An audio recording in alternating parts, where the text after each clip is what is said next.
अब जब निमंत्रण खावे कले संत और ब्राह्मण पहुंच रहे तो मैया खूब बनाए के रख रही, लेकिन कोई 2 पूड़ी खाए रहो, कोई 4 खाए रहो, निकल जाए रहे। तो मैया सीता को ऐसो लगे रहो है कि जब पेट भर के भोजन नहीं कर रहे। तो मैया सीता राम जी से बोली कि प्रभु हमें जब मालूम पड़ रही कि जितने संत ब्राह्मण आए रहे वे पेट भर के खाए के नहीं जाए रहे, कोई ऐसो संत लेके आओ जो पेट भर के भोजन करे। बोले जरूर लाऊंगा, आप चिंता ना करो। ठीक है, अगस्त ऋषि के पास पहुंचे। वही अगस्त ऋषि जिन्होंने उजली में समुद्र पी लिया था, अगस्त ऋषि को लेके पहुंचे और एक बात कही राम जी ने कि महात्मा जी जब तक मैं मना न करूं तब तक आप भोजन करना बंद नहीं करेंगे। ठीक है, अब बैठ गए भोजन करवे कल। महाराज सीता जी बनाए हुए को बैठी, 1 दिन है गए, 2 दिन है गए, 3 दिन है गए, 4 दिन है गए, 5 दिन है गए, भोजन कर वो बंद ना वो। मैया सीता बोली अबे तक तो आए रहे वे 2-4 खाए के चले जा रहे, अब इन्हें 5 दिन हो गए जो तो बंद ही ना हो रहे। राम जी बोले क्या करे? मैया सीता बोली अब हम पे अकेले ना बन रहो और तुम गणेश जी को बुला लो, वे हलवाई को काम करें और रिद्धि सिद्धि उनकी पत्नी आ जाए, वे थोड़ो काम करवा ले। अब रिद्धि सिद्धि आई गई, गणेश जी आई गए, 15 दिन हो गए, भोजन कर वो बंद नहीं भाई। 1 महीना है गो अगस्त ऋषि बराबर भोजन कर रहे दादा। 1 महीने बाद जब मैया सीता अगस्त ऋषि के पास पहुंची, बोली महात्मा जी। हाँ जी बोलिए। बोले कुछ कहना था, क्या कहना है?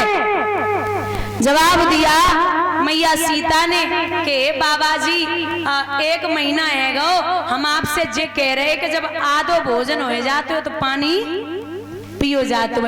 अगस्त ऋषि बोले सीता जब आधो हो जाए तो हम पानी पी लिए। बोले वे आधो ही नहीं वो, बोले नहीं। अब भोजन करते करते श्रोताओं जब 2 महीने हो गए, जब 2 महीने हुए तो 22 समय पे सीता जी व्याकुल हैं। राम जी ने इशारा दिया कि प्रभु अपनी माया समेटो और भोजन करना बंद कर दो।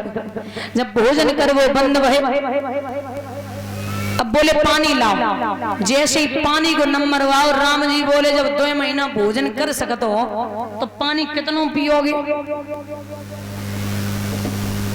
पानी कितना पियोगे? तो बोले क्या करें? एक काम करो महाराज, इस युग में आपने भोजन किया यानी कि त्रेता युग में, और अब द्वापर में मैं गोवर्धन का पूजन करवाऊंगा और इंद्र नाराज होके वर्षा कराएगा। आप मुंह खोल के बैठ जाना, ऊपर जितना पानी वर्षे सब खुद में विलुप्त कर लेना। बोलिए गोविंद भगवान की। दादा जितना पानी वर्षा पूरा अगस्त ऋषि ने पिया है, इसीलिए ब्रिज पे बूंद नहीं आई। यहाँ जब बूंद नहीं आ रही, इंद्र वर्षा करवाता जा रहा है। प्रभु ने कहा कि डरो मत। 7 वर्ष 52 दिन की अवस्था में, 7 वर्ष 52 दिन की अवस्था में प्रभु ने सबसे छोटी वाली उंगली पर उस गोवर्धन पर्वत को धारण कर लिया। भगवान 7 दिन तक उस पर्वत को रखे रहे। इंद्र को पता चला कि साक्षात ब्रह्म ने पूजन करवाया, तो आकर के चरणों पे गिर पड़े, हे प्रभु हमें पता नहीं चला कि आपने पूजन करवाया, हमें माफ कर देना। इस प्रकार से प्रभु ने पूजन करवाया। सभी ब्रजवासियों को लेकर के अपने अपने धाम के लिए आए हैं।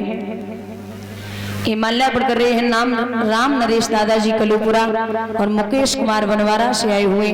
भगवान सुख और संपत्ति प्रदान करें, ठाकुर जी का आशीर्वाद बना रहे, विलासा और आकांक्षा है। बोली गोविंद भगवान की।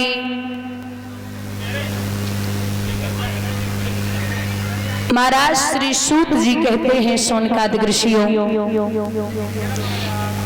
प्रसंग उठता है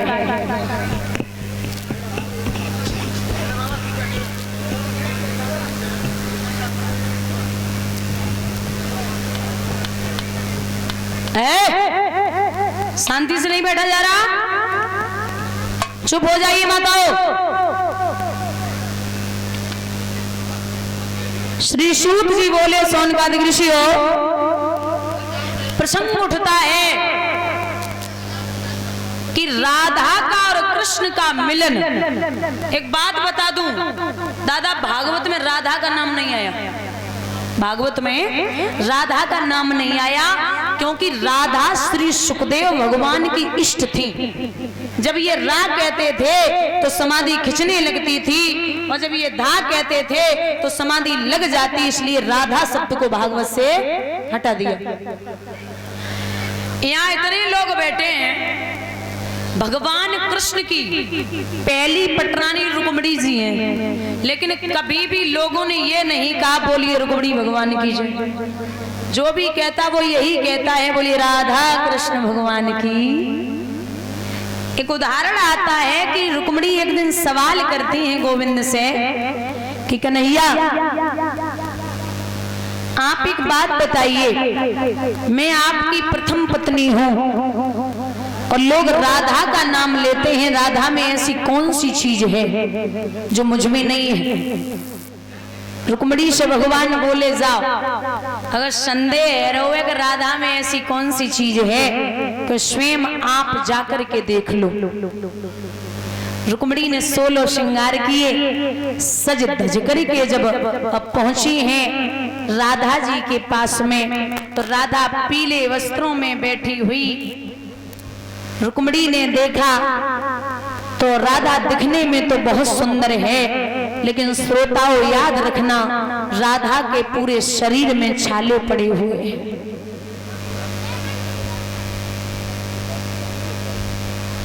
राधा के पूरे शरीर में छाले पड़े हुए।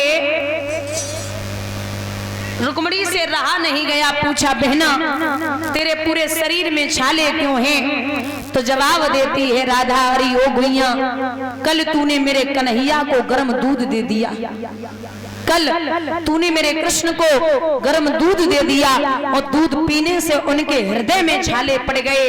हे बहना, मैं उनके हृदय में निवास करती हूँ, इसलिए मेरे पूरे शरीर में छाले पड़ गए। ये होती है भक्ति, ये होता है प्रेम। विद्वान लिखते हैं कि जहां प्रेम है वहां नेम नहीं होता, और जहां नेम है वहां प्रेम नहीं होता।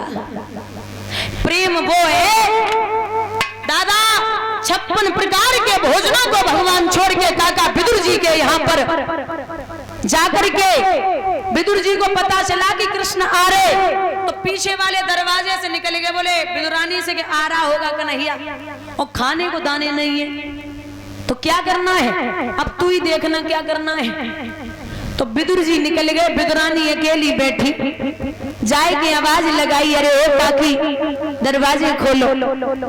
काकी ने दरवाजे खोले तो बोले भूख लगी है। कृष्ण ने कहा कि भूख लगी तो केले रखे हुए थे, उन केले के छिलकों को विदुरानी कन्हैया को खिलाने लगी और गिरी फेंकने लगी। बड़े चाव से कृष्ण उन छिलकों का भोग लगाने लगे।